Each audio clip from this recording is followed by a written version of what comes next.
dia, crianças! Tudo bem com vocês? Eu sou a professora Carol e hoje então nós vamos dar continuidade quando nós estávamos falando sobre nossa revisão, os primeiros grupos humanos, presente aí no capítulo 2, na página 38, ok? Então pega o seu livro, pega o seu lápis e acompanha junto comigo, certo? Nós estávamos discutindo sobre o termo pré-história. O termo pré-história, ele é um termo em que ele define que não existia ainda história por não haver a escrita, entende? Então, para adequar melhor os estudos que foram avançando ao longo de todo esse período, nós costumamos chamar esse período conhecido como pré-história de primórdios da história, ok? Então, essa é uma anotação que nós iremos fazer e vai aparecer dessa forma na avaliação de vocês, certo? Primórdios da história. Então, já aproveita e já anota aí também, tá bom? Então, quando nós estamos vendo aqui no segundo parágrafo, fala justamente sobre isso, lá na segunda linha. Já que não haveria fontes, porque entenderam, né, os historiadores do período entendiam que, por não haver escrita, não havia fonte e, portanto, este período não poderia ser estudado. Só que não é apenas assim. Existem outras formas e diversos tipos de fonte que podem ser estudados, assim como as pinturas rupestres, os fósseis, estudos da paleontologia, arqueologia. Então, tudo isso vai trazendo novas fontes, novos vestígios que nos permitem estudar, sim, este período. Então, para adequar melhor a essa linguagem e o reconhecimento de que, sim, neste período havia história, nós iremos chamar de primórdios da história, ok? Agora, abram aí nesse terceiro parágrafo, que diz bem assim: atualmente, os historiadores não pensam mais assim.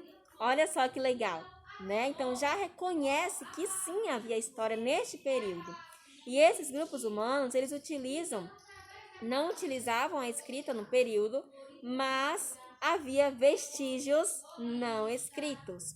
Então, esses vestígios não escritos foram elementos que caracterizaram que esse período pudesse ser estudado, certo? Acompanha junto comigo agora nesse quarto parágrafo, que diz bem assim: o que hoje sabemos do período pré-histórico está baseado em estudos feitos em conjunto com a paleontologia e a arqueologia. Gente, o que é isso? Paleontologia e arqueologia são disciplinas afins, são áreas de estudo afim que andam junto com a história. Então, elas são amiguinhas, entende? História, paleontologia e arqueologia, elas são ciências que, no caso, estudam elementos relacionados à vida desses seres humanos, que vão fazendo justamente esses conhecimentos ao longo desse período. A paleontologia, ela é uma ciência que estuda espécies extintas por meio dos fósseis desses seres humanos. O fóssil, ele é um tipo de vestígio. A arqueologia, ela se volta para os hábitos e costumes, como eram praticados, entende?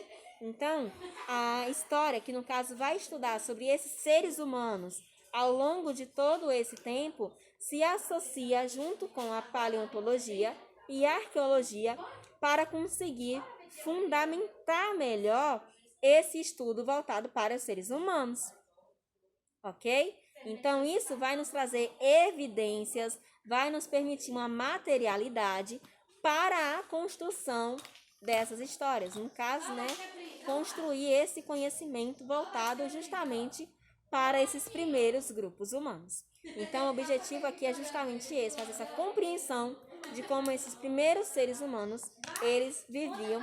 E assim, os historiadores analisam esses materiais que passam a deduzir informações sobre essas populações mais antigas. Então, os vestígios, eles nos caracterizam sobre o que é, então, parte dessa fonte histórica para esses primeiros seres humanos. Os fósseis são esses materiais, as pinturas rupestres, alguns instrumentos, e também alguns materiais que foram utilizados, né? Como material com a pedra lascada. Então, tudo isso vai nos trazendo vestígios e materialidade para compreender sobre a existência desses primeiros seres humanos. Agora, abram lá na página 41. Página 41. África, o berço da humanidade. Esse é o nosso subtítulo.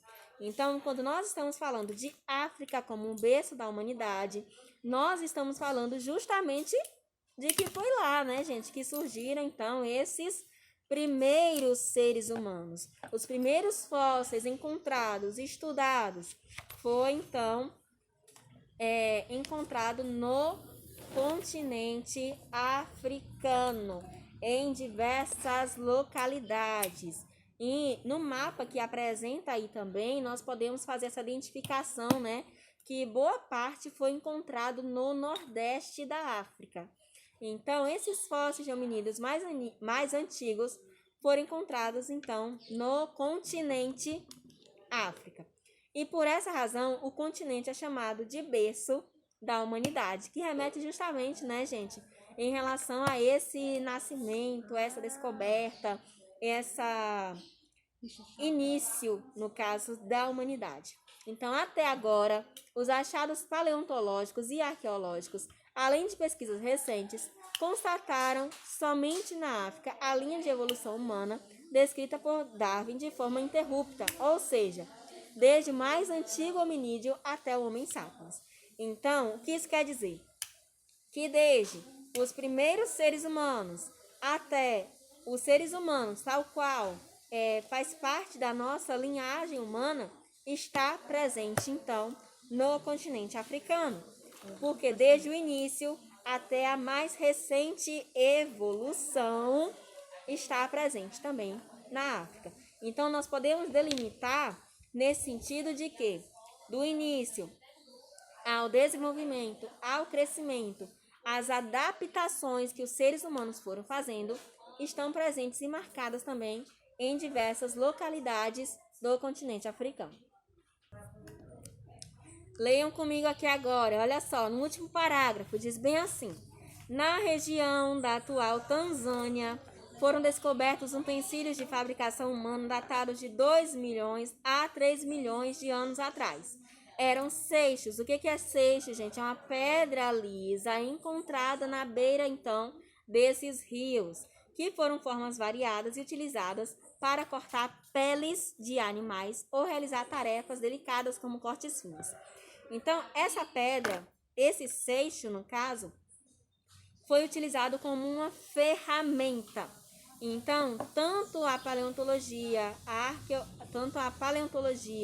a arqueologia e a história utilizam desses elementos, desses vestígios, para compreender esse cotidiano, desse dia a dia desses primeiros seres humanos.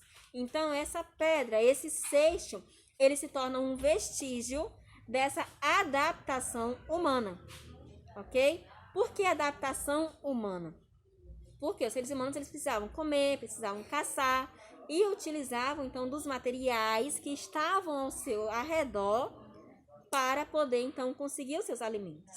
E dentro desse aspecto da alimentação que está voltada para a caça, esses animais que eram caçados, eles eram tratados, cortados com essa pedra chamada de seixo, que possuía então essa camada mais lisa, encontrada então na beira desses rios.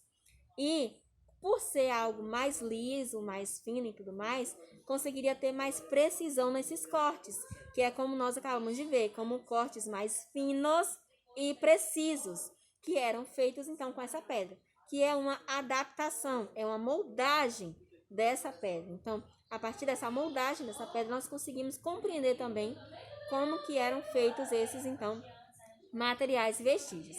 Estima-se que esses vestígios sejam dos mais antigos hominídeos que habitaram o planeta. Então, isso é de fato dos primeiros seres humanos, milhões de anos atrás. Então, isso também faz parte da história. Então, quando esses vestígios, uma pedra, no caso, né, é utilizada para marcar como que os seres humanos viviam, o que eles comiam. Então, a partir de uma pedra é possível compreender isso também. As pedras, os fósseis, o que comiam, quais eram os animais, quais eram os tipos de corte, quais eram os tipos de ferramenta que eram utilizadas. Além, olha só, esses hominídeos eram caçadores de pequenos animais. Que animais eram esses? Os que estavam presentes no período. Pássaros, lagartos, tartarugas e dentre outros, mamutes, antílopes e por aí vai. Então, revisem, façam as suas anotações e boa sorte, tá? Beijo, tchau!